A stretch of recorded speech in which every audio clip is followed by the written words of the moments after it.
ঢালাইয়ের সময় লেবারদের হাঁটাচলা আর মিক্সার মেশিনের চাপে ইলেকট্রিক পাইপ ফেটে গেলে পরবর্তীতে কোটি টাকার ক্ষতি হতে পারে। প্রথমত, নর্মাল বা পাতলা পাইপ কখনোই ছাদে ব্যবহার করবেন না।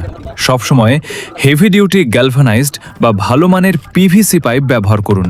দ্বিতীয়ত, রডের নিচে পাইপ দিলে পাইপ চেপটা হওয়ার সুযোগ থাকে না, তাই রডের ভেতরে বা নিচ দিয়ে পাইপ নেওয়ার চেষ্টা করুন।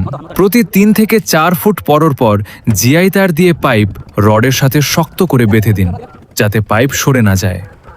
ঢালাই শেষ হওয়ার আগ পর্যন্ত ইলেকট্রিশিয়ানকে ছাদে অবস্থান করতে হবে। কোথাও পাইপ ভাঙলে সাথে সাথে সারিয়ে নিতে হবে। পোস্টটি সেভ রাখুন এবং কাজের সুরক্ষায় শেয়ার করুন। সচেতন থাকুন, নিজের কাজের মান বজায় রাখুন।